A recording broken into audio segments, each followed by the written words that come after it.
We are currently still waiting for our representative from Newcastle to actually come in. I'm afraid that he may actually be tied up a little bit. But at the same time itself, right, for all of you who have actually in a sense shared your questions on the chat, I do actually encourage for you to basically continue sharing as much information, as much questions as you can. Then we can in a sense help you to just go through all the different variety itself. But prior to that, right, there are some certain questions that I have actually received, and I would just like to just check for some of it first for you guys. So, like for example, PV has actually in a sense asked that he's actually a New Zealand citizen as well. Would he be counted as a local student? Yes, PV. You will actually be considered as a local student. There is actually no difference in terms of you applying as an international, because you will actually be you will be as a local student. You will actually follow all the local qualifications, requirements, and everything, and you will actually go under the local the domestic quota rather than international quota. Okay, AG. Yes, we are actually recording this session itself, and we will actually be sharing the recordings after we have, in a sense, completed the webinar. And Janice, you have actually asked some universities look at UCAT scores as the first cut to select applicants. Others use it with a combination of exam grades. Yet others look at personal statements. What does the University of Newcastle look out for when first selecting potential candidates for medicine? From what I do understand itself, especially with the University of Newcastle, they actually consider students with their exam grades as well as the UCAT exams. So exam grades will always be the first requirement, whereby you will actually have to wait at A-levels or at least a minimum of 39 points. And A-levels of basically at least 22 points and an IB of at least 39 points. So this would actually be the first requirement that the universities will actually consider. The second part itself would actually be in terms of the UCAT. Right now with the UCAT at basically where they have actually removed one section itself already, which is the abstract reasoning section. Right now, all the universities will only be focused on the first 4 sections itself, as shared by my coach Joyce. The full score at the moment itself would actually be out of 2,700, and students will most likely be required to have at least a minimum of 2001 or even like 2002 itself, right, to be considered if I were not wrong.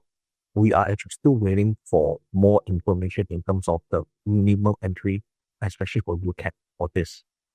But as far as I know, with the University of Newcastle, there is actually a third thing that they will actually do for students, whereby it's actually known as the multiple skill assessment, which is actually kind of the interview process.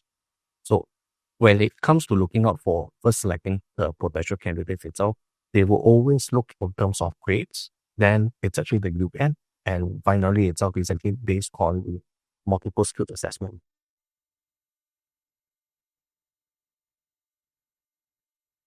Harish has actually asked itself, what is the minimum grades requirement for international students to enter into Australian medical schools? Basically, this itself is actually a variety of answers, whereby universities itself, right, they have been just listed out all of their entry requirements online. So for A-level students, especially those who have actually, in a sense, done our Singapore A-levels, the requirements are actually a little bit different as compared to those who are basically doing the international A-levels. Whereas, like for example, if you're looking in terms of international A-levels, you are looking at basically at least a minimum of 15 points overall for most of the universities. And international A-levels, they will only consider students who have actually only completed that in advanced level subjects. Whereas for Singapore itself, we actually look at students completing both H1 and H2. And for students who have actually in their H3, they will then actually be also considered for that particular H3 as well.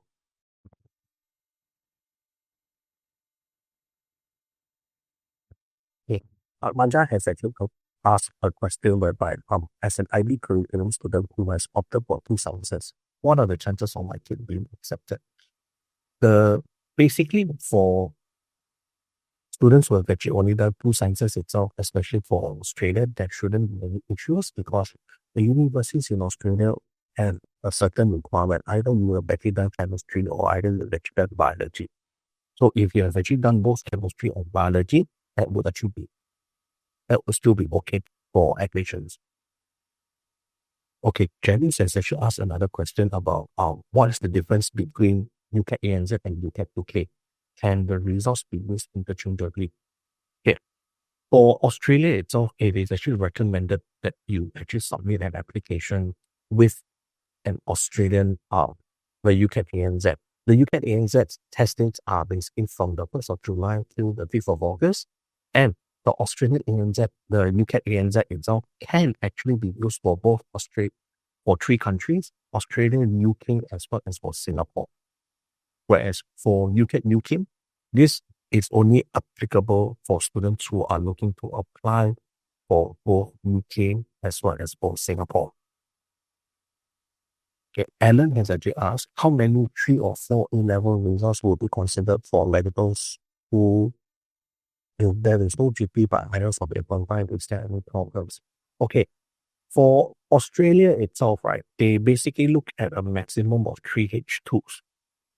So if you are a 3 H2 student itself, that shouldn't be any issues. For universities like University of Newcastle as well as University of New South Wales, they will actually, in a sense, consider students who have actually done 3 H2s and 3 H1s, along with those who have actually done 4 H2s and 2 H1s. Right now, with the change itself in terms of GP, we have yet to hear from the universities in Australia about this particular change itself. Hopefully, the change won't be too extreme, but I believe that there shouldn't be much of an issue in terms of students being able to meet the entry requirements. And for those who have actually not done any GP at all, but if you're looking to say for like an IELTS, yeah, that is actually fine. Generally, the universities require a minimum of 7 with no bands below 7, especially for medicine. Which Australian medical schools accept NS deferrals for 1 or 2 years? Generally, most of the universities are actually able to accept NS deferrals. However, you will need to be able to provide proof that your child or yourself, you are actually going through the NS itself. So you will need to get a letter from the OC stating the date of enlistment. And if you can actually get a date of ORD, that will actually be best. Then your application can actually be submitted to all of the universities. Okay, Ritu has actually asked a question also. Is taking the SAT a requirement for overseas university? What's the academic curriculum like? SAT is generally used as a supplement when it actually comes to submitting the applications itself. So let's just say, for example, you miss the university's requirement by 1 point, where the university that you're asking for 3 A's, you have actually gotten 8 A and B.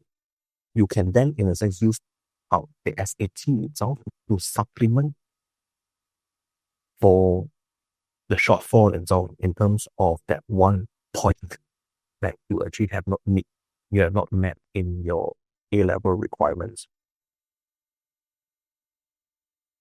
Okay, Janessa has actually asked, does the personal statement differ from that for UK and local schools?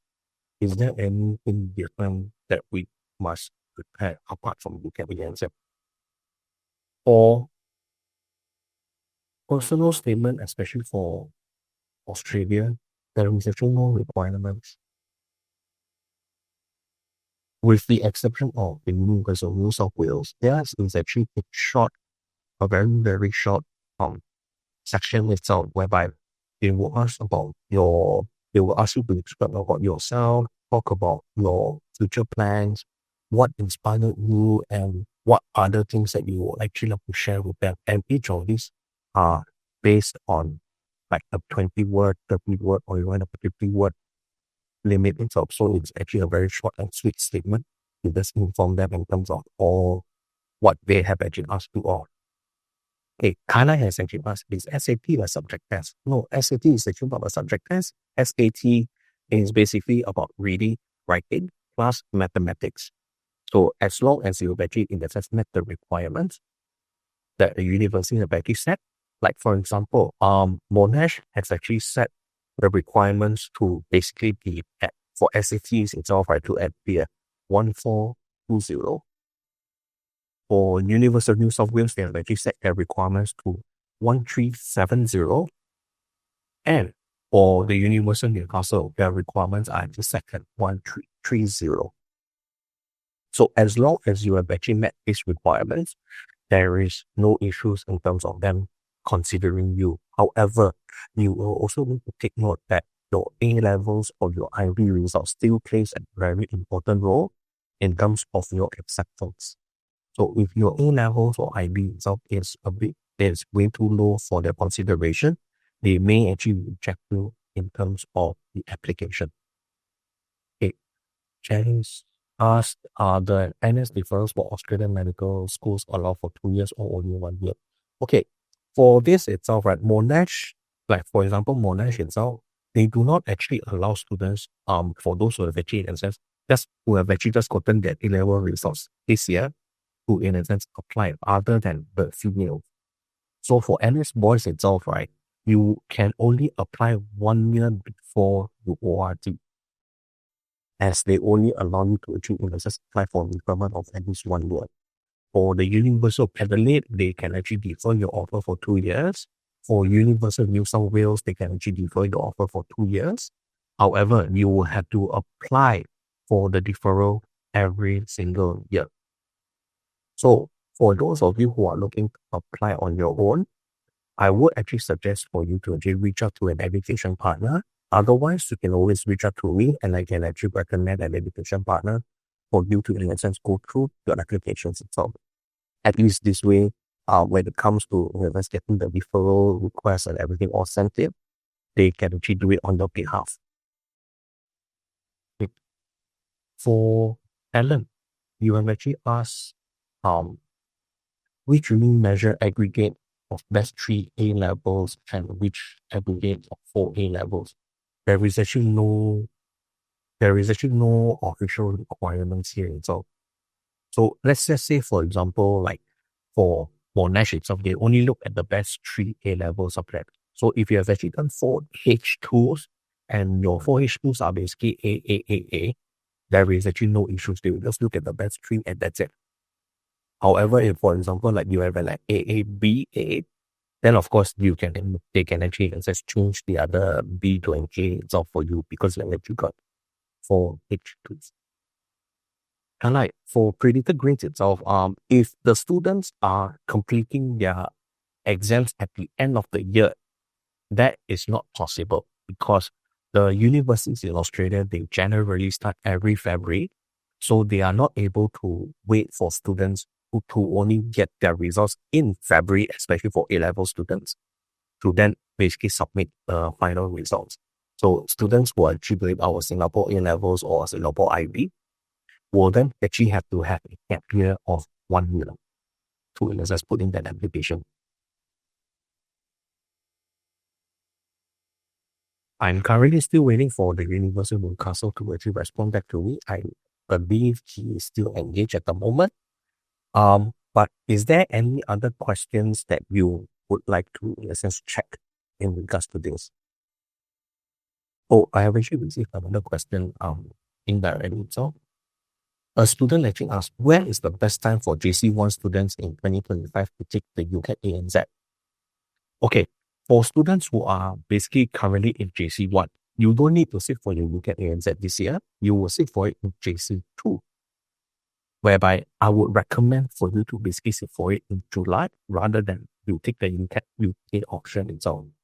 The UCAT UK option is basically in between the prelims and it's also in between all your other final exams and everything. So by basically sitting for that in August or by September itself, right, this timing is actually not a very good timing because you are basically juggling with regards to your final exams and also the admission tests and all of these other things at the same time. So try not to do that.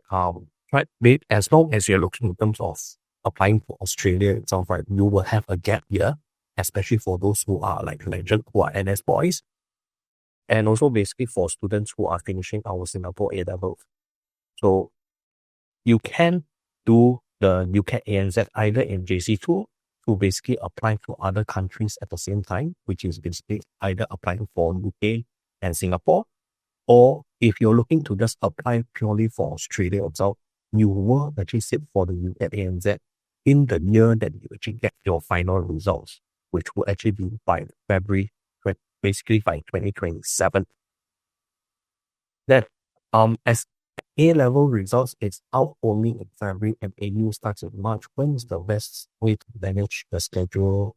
Okay, for this itself, right, there is actually no way to manage the schedule because you will not be able to apply for the same year that your result comes out.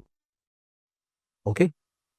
Reason being is because all the universities will require to get your final results prior to the changing your offer to an unconditional offer. And you also need to apply for your student visas and everything. So there is not enough time for you to actually be able to get through all of this. Okay, please give me a moment, all right?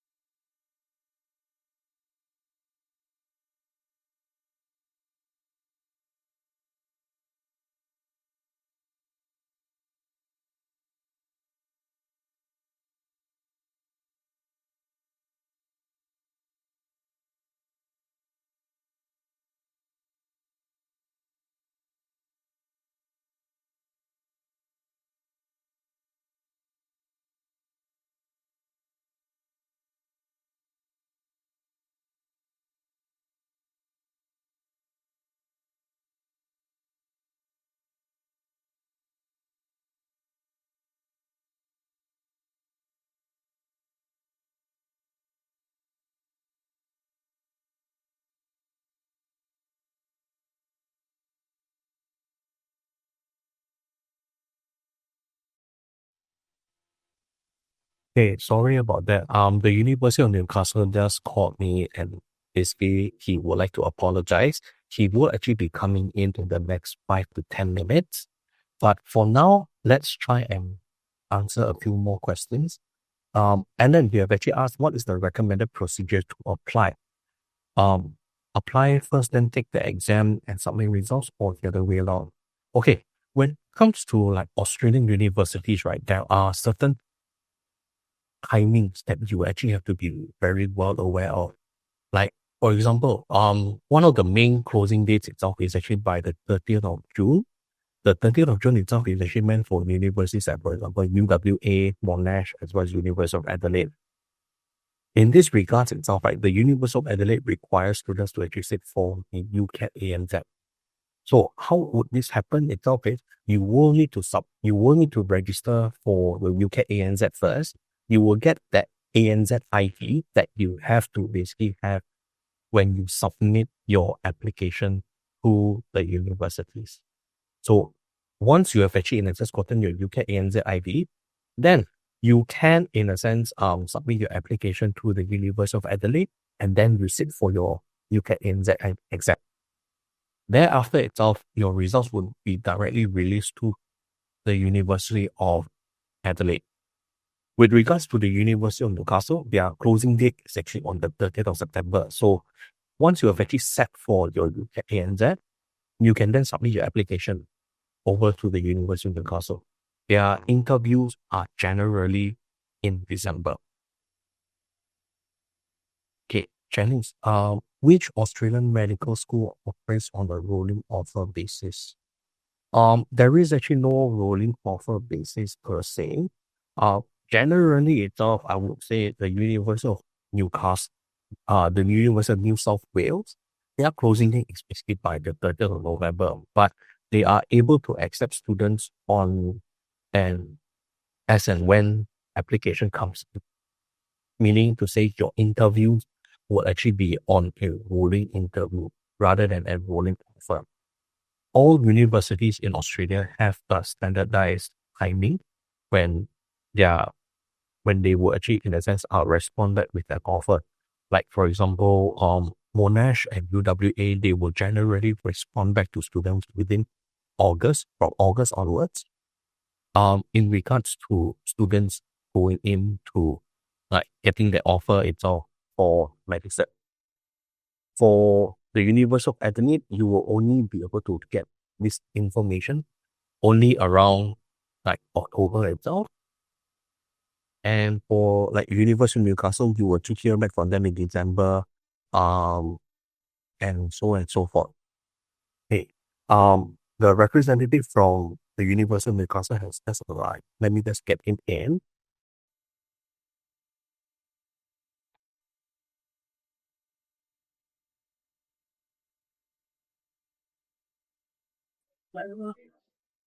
Hi everyone, just want to introduce you to John. John, he is actually the regional manager for the University of Newcastle, and he is actually available to answer questions from both.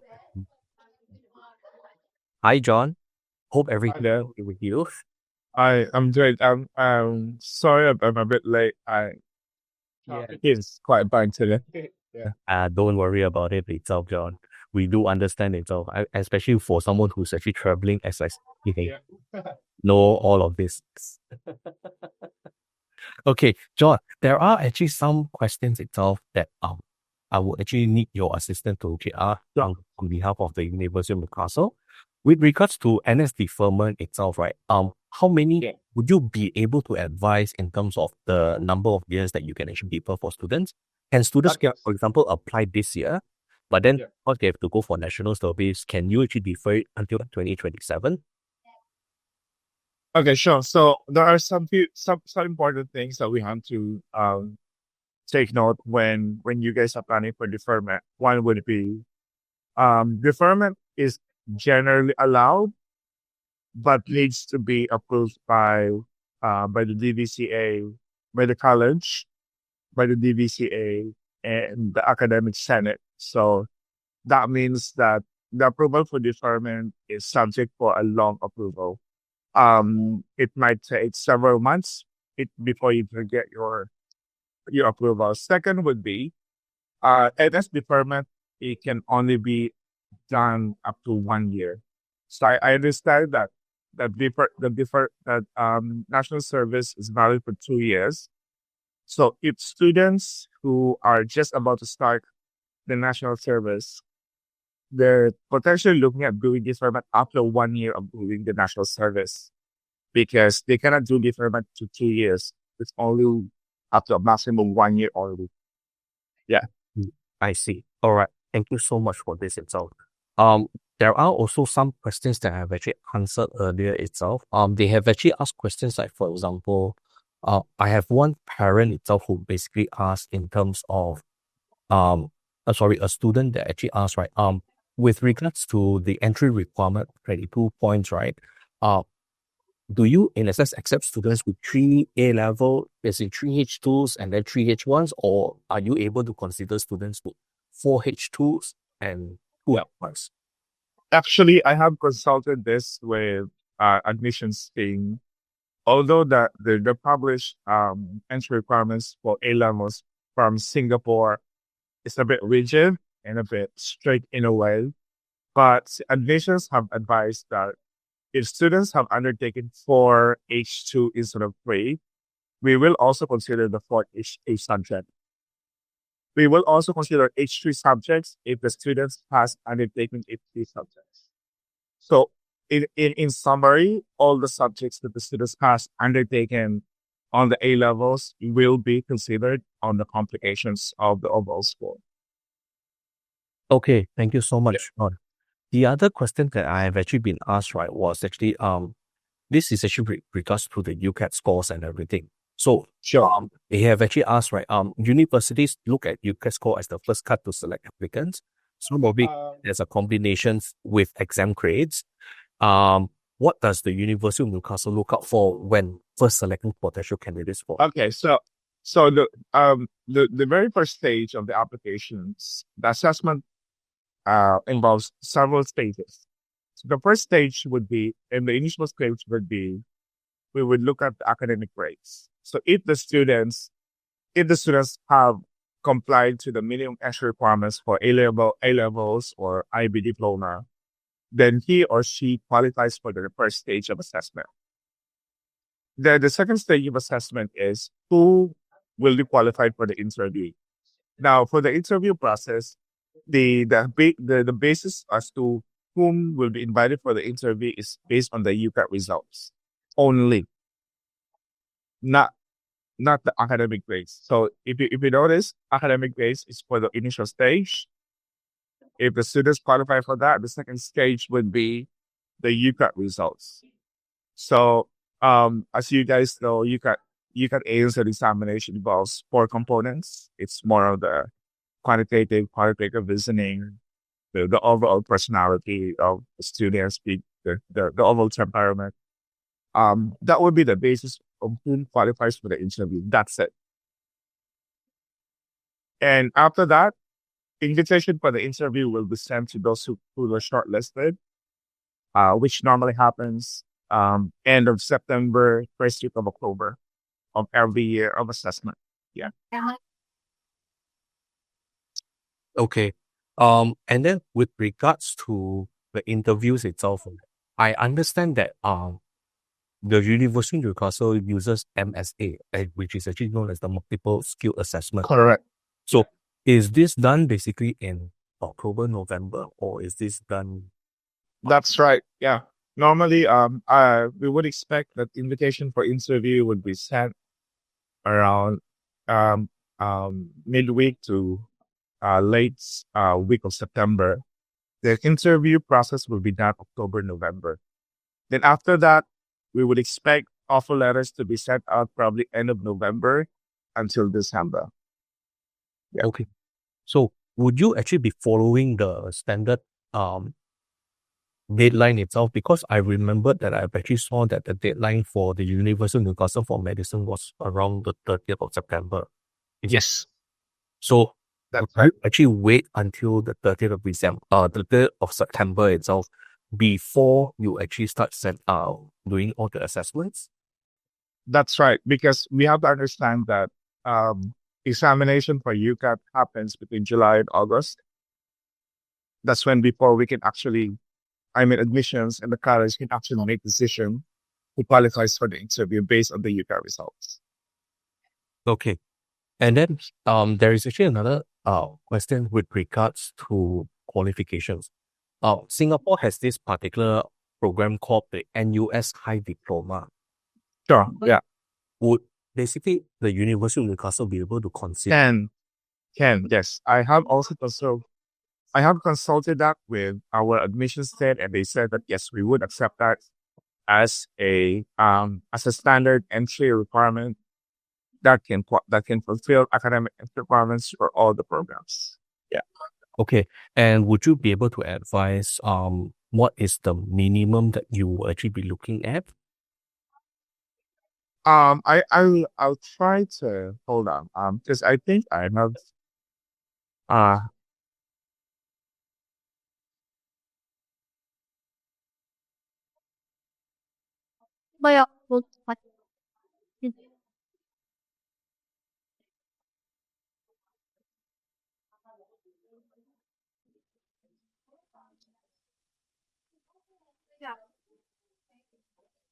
I think I think admissions has not given me like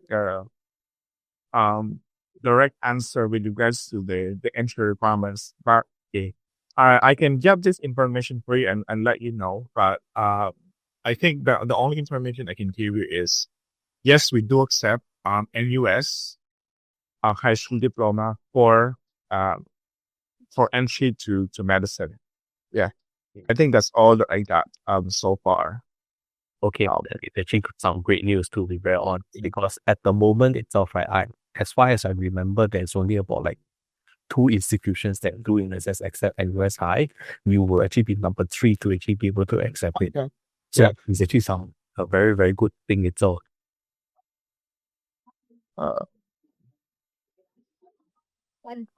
Okay. And with regards to the MSA itself, a multiple script assessment, right? This is actually an MMI, if I'm not wrong. Yeah. Okay. So, Janice. By the way, I also would like to add, because I have raised this with admissions about regarding NUS. Yeah. They said that they need to do some benchmarking Okay. with regards to the NUS assessment. But I can probably get a more definitive answer with you probably next week. I'll raise this with admissions team as to the benchmark, as to the grades and all of that. And if also, Ronald, if it would be helpful also, which other university do accept NUS towards medicine? Is that Adelaide or? No, not really. It's actually your other part in New South Wales, UNSW. Okay. So UNSW basically is able to consider NUS high students with a minimum GPA of at least 3.5 out of 5. Out of 5. Okay. Yeah. All right. Yeah. Or like UWA itself, right? They also have actually mentioned that they can, in a sense, consider students who have actually completed NUS high with at least a minimum of 3.5 out of 5 as well. Yeah. Sure, no worries. So that would be 3.5 out of 5. That would be the minimum grade GPA requirement for both UNSW and what's the other university? Sorry, UWA, University of Western Australia. Okay, yeah. So, then is there an issue for students who have, in a sense, not completed O levels? Because, like in Singapore, right, about 10% of the really very good students itself, right, they are actually selected for this particular program called the integrated program. So they don't actually have an O-level qualification. They will actually, in a sense, do an internal exam itself in school, and thereafter itself, they proceed on to either going into Singapore A-levels or going on into IB. Would this pose as a problem for the University of Newcastle? Okay, so if I got your question right, you mentioned that some students did not undertake O level but they have undertaken either IB or A levels, right? Yeah. If that's the case, the basis for admissions for not only for medicine but other programs is solely based on the IB and A levels. We don't look at the other qualifications. We don't even look at the O level. Yeah. Okay. So, okay, Janice, according to your question itself, right, you're actually asking about the minimum 39 points for IB. Yes, this is actually inclusive of the bonus points because Australia, they don't, in a sense, specify that this is not inclusive of the bonus points. It's only for other countries that they will basically put that particular requirement in. Let me just confirm because I think with regards to the bonus points at IB score, I think you're right there. I think it's 39, but hold on, let me just confirm that with you in just a second. Singapore.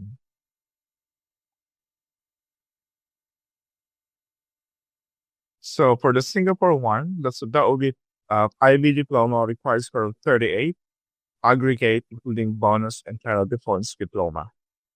So for us, it's 38. Okay. Yeah. Including the bonus points and your parallel difference diploma. That's been awarded. So yeah. Okay. And then this is a very touchy kind of area itself to ask about. In terms of the number of seats that are actually available for international students. Yeah. I have actually, in a sense, read that the university, or basically, I remember you sharing that there is actually no differentiation in terms of like international students, how many seats, or like local students, how many seats. There is just one big number of 170. Is that correct? No, for us, we do have we do have 120 places available every year, both for international and domestic. But there is allocation between domestic and international. So for domestic students get around 80 allocations every year, and international students would get 30. That's it. Okay. 30 is still quite okay. All right. Yeah.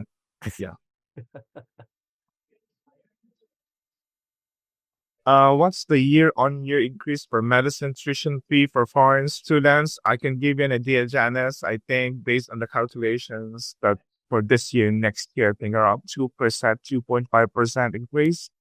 So I'll give you a more definitive answer because I've got here data on regarding your question. For medicine in particular, I think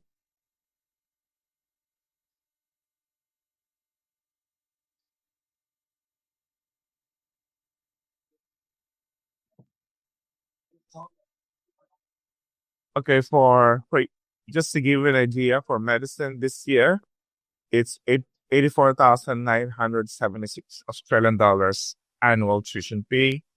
By next year, it's expected to be around 90,075 Australian dollars annual tuition fee.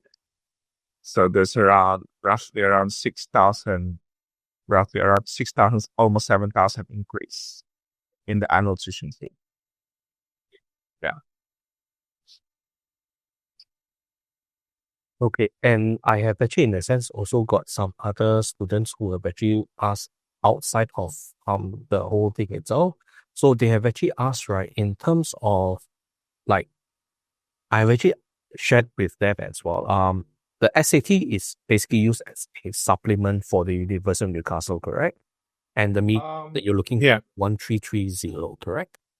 That's right. Actually, the way admission assess students' eligibility is if the A-Level or IB diploma did not meet entry requirements, then SAT can be used as a basis for entry, which means that if A-Levels or IB diploma doesn't really fulfill those requirements, then we would instead use the SAT.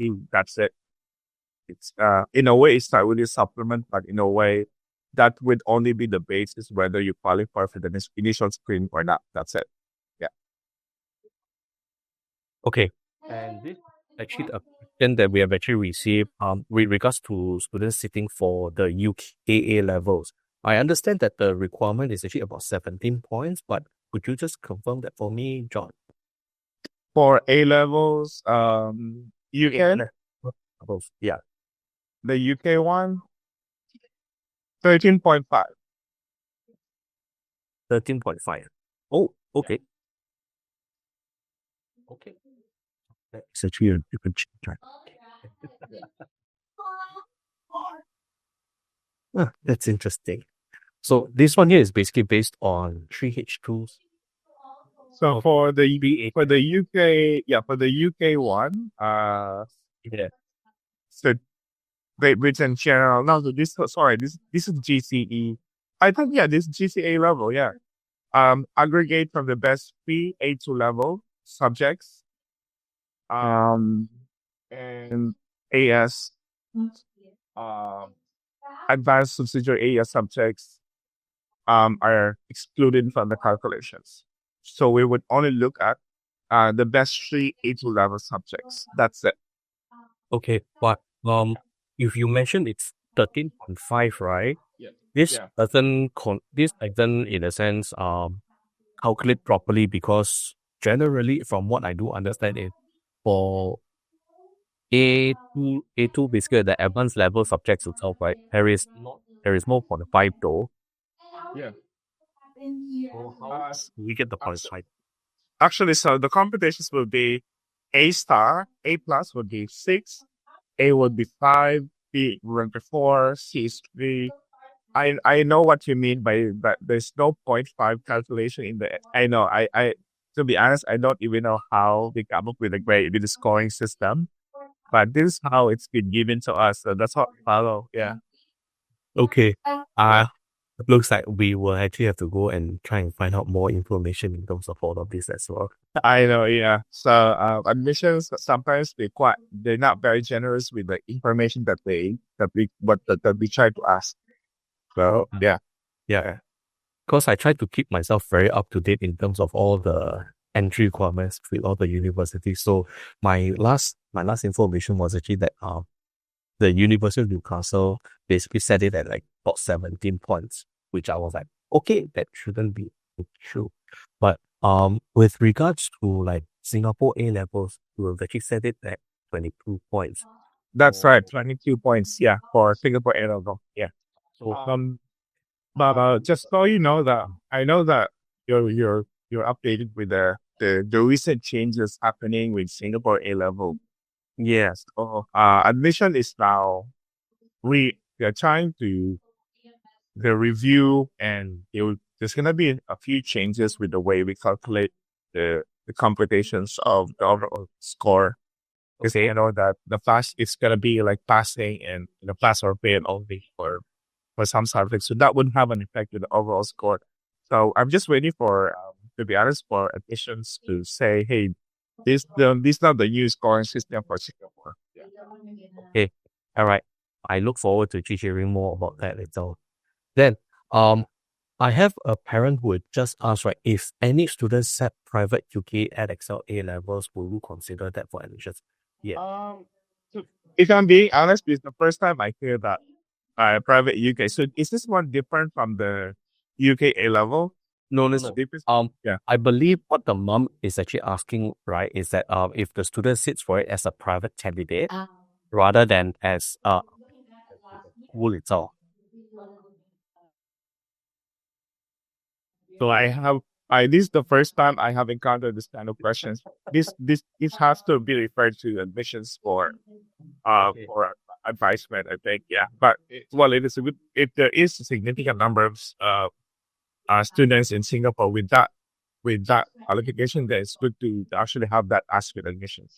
So again, I can get back to you, deliver that whatever detail about this. Okay, I will try to get more answers, especially Sure. the private UK A-Levels itself.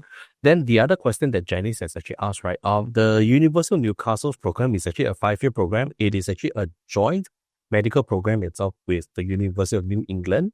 This has actually been an ongoing thing with the University of Newcastle for quite some time. So this is actually a very, very interesting program whereby you will actually have students who are also coming in from the University of New England. You can actually also use facilities with the University of New England, including the Hunter Research Medical Facility itself, that is actually a joint medical research center itself between the University of Newcastle as well as the University of New England. So these are actually some of the very popular facts in terms of the program itself, especially with the University of Newcastle with the University of New England joint medical program.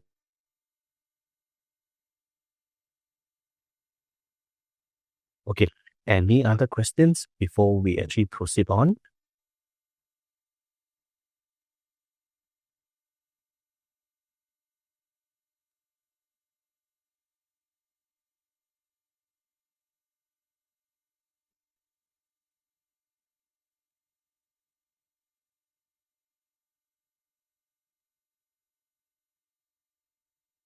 Okay, this is a question that I just want to just further clarify with you, John. I understand that the University of Newcastle looks at UCAT ANZ, but if a student were to appear with UCAT UK, Cannot cannot uh um um we have to understand that UCAT is for UK universities, and UCAT ANZ are for Australia and New Zealand universities. So that's what it means. So unfortunately, although we share common qualifications, in general, the overall educational structure is different between Australia, New Zealand, and the UK. So we cannot accept UCAT UK. We only accept UCAT ANZ for medicine. okay, all right. Then this is a question that I have actually answered some of the students itself already. They actually ask in terms of scholarships. Is there any sort of like medicine scholarships for international students? And shouldn't be any itself with any university, right? Yeah. Just like any other university, we don't have any scholarship for medicine. Running the medicine program is very expensive, especially for us. I know that some university, the clinical placement happens on the second year or third year, but University of Newcastle, starting from the first year, students would already be doing clinical placement rotations with different hospitals. So the cost of that would be very expensive for us. That's why you don't have any scholarship. Okay. All right. Then for students who have actually just completed the joint medical program itself between the University of Newcastle as well as the University of New England, would they actually stand a very good chance to basically apply with the SMC board and then later on itself progress as Yeah. Western Australia? Can actually they can. My recommendation is for students to graduate after the 5th year and do the internship in Australia. But some students wish to do their housemanship in Singapore.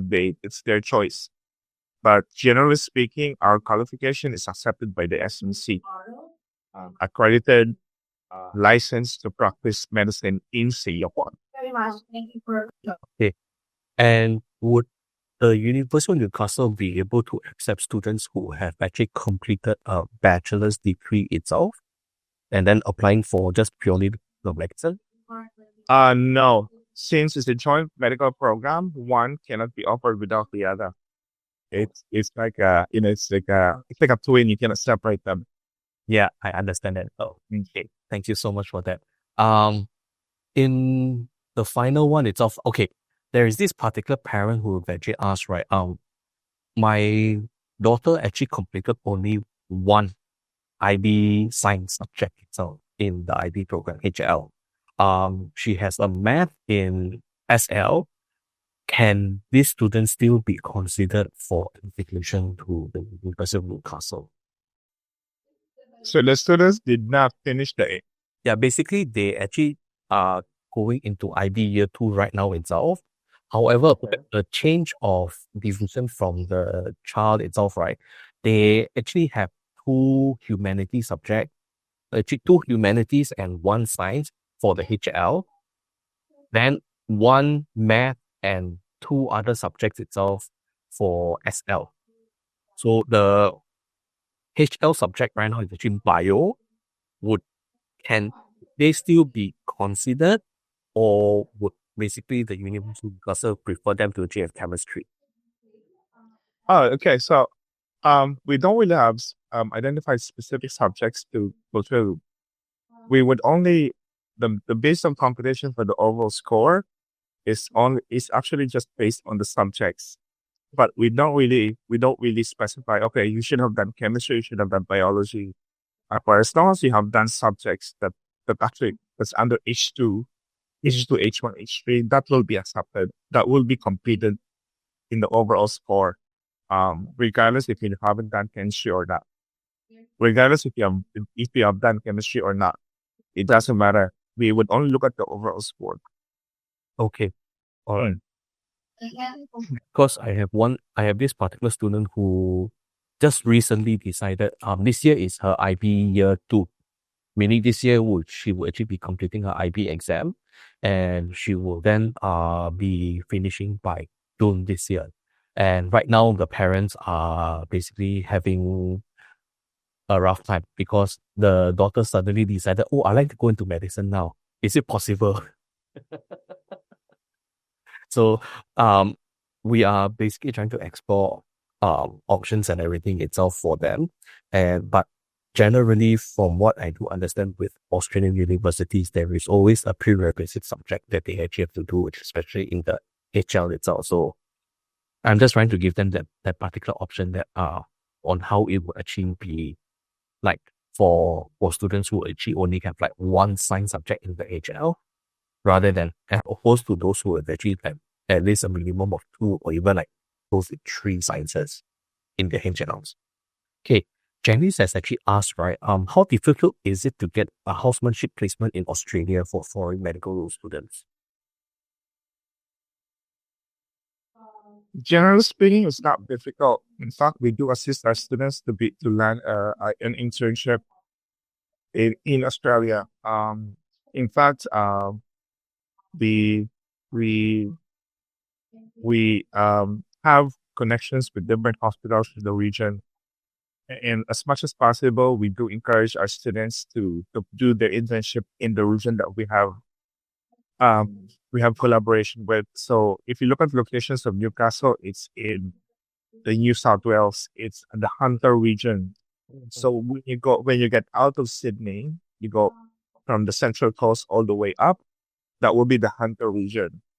So we do have collaborations with the health district, with the government, with the healthcare department, and we do have a very strong network of hospitals that we work with, and we do assist our students to land an internship. But for Singapore, we cannot assure you guys, to be honest, because we only work with Australian hospitals, not Singapore. If the students wish to do their housemanship in Singapore, they can. It's their choice. But the thing is, you have to do everything on your own. Okay. Yep. They understand.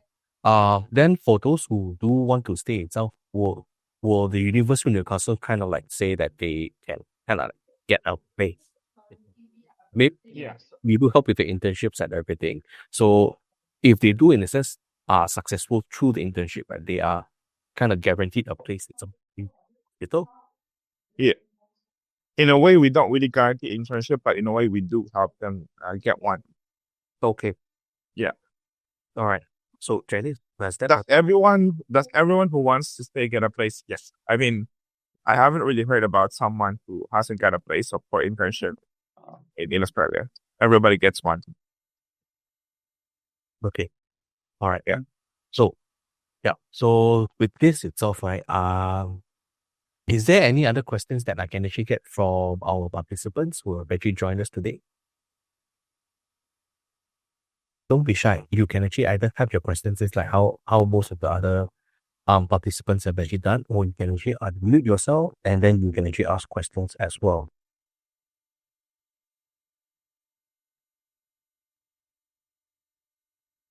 And let's just give them some time itself to basically let us go through this, John. And if within the next 1 to 2 minutes, if they are not around, then I would say that I would just like to thank you for actually joining us for this short session. So my problem. Yeah, thank you for your patience in parading me amidst the traffic here in Manila. Yeah, don't worry about it. I do understand it. It's all. Okay. Does this job that actually passed us do medicine applicants need to submit a personal statement to the University of Newcastle? No, I don't think they have to. That's not part of the requirements. They only need to work on their grades, their UCAT ANZ, and of course they need to nail the interview. Okay. All right. So I hope that actually answers your question, Janet. Is there anyone else that would like to just ask questions?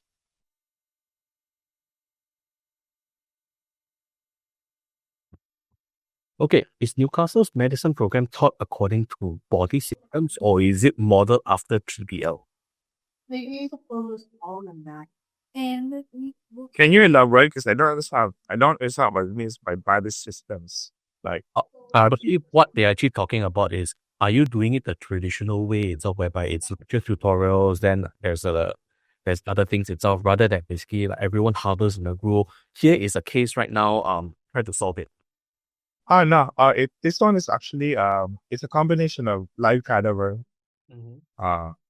and also simulated environment. So our facility includes simulated ICU, simulated ER environment, and after that would be the actual hospital experience. So we do use the state-of-the-art facility in medicine nowadays. So everything is digitalized. So by saying that, with regards to studying the basic anatomy of human, there's going to be a combination of experience at the first hand, but being able to work in a simulated emergency room department, checking the pulse of a mannequin with live pulses, heart rates, and all of that. So yeah. Okay. And if students or parents themselves were to look at asking for like a campus visit or like Will the University of Newcastle be able to accommodate that kind of request? And we do welcome parents and visitors to check out our facility, especially for medicine. We can arrange something like that. Okay. Then let's just say a student actually submitted his application and everything itself from Singapore. Then around October, November, towards December, because we can actually just be in Australia up to like 90 days. So actually up to 6 months. So is it possible that they can actually interview done there as well? Good question, because normally interview is done online, but they can always go online and but if they wish to be interviewed face to face, that needs to be arranged beforehand. Yeah. I see. Okay. So I will take note of this itself, because sometimes we are kind of like asked. So I just want to be prepared in advance. Okay. What part of the program, if any, takes place in New England? University of New England. I don't think any part of the program is actually going to take place in the University of New England, correct? It's primarily in Newcastle. Yeah, it's just a joint medical program itself, because right, Australian Medical Council, they are, it's the right word to say, but they are limiting the number of institutions that are able to offer like a medical degree. Yeah. Correct? In a way, it's like that. Yes. Yeah, so universities in Australia are kind of like limited in terms of the number of like universities that can actually offer a program. So a joint medical program itself, basically your child would actually be able to get a 2 certificate. Or is it a joint certificate itself with UNE and UON and the UNE, or is it separate? As in, It's gonna be like just one, or everything is gonna be in one document. Yeah. okay. Yeah. So 2 for the price of 1. That's okay. I don't think that we will actually have any more questions coming in. So I'd like to thank you, John, for actually taking the time to actually have this particular you. conversation. It has actually been a very informative session, to be very honest. And I believe some of our students are actually very, very appreciative of this. And there are going to be some that will actually be asking further questions after the session actually ends. So what I'll do is later on itself, if I do have any questions pertaining to Newcastle that I am unable to answer, I can actually then send them to you, and then you can actually answer. Would that be okay? Yeah, that'll be good. Yeah, no worries. All right. Sure. Thank you so much, John. Thank you. All right. Thank you. Bye-bye.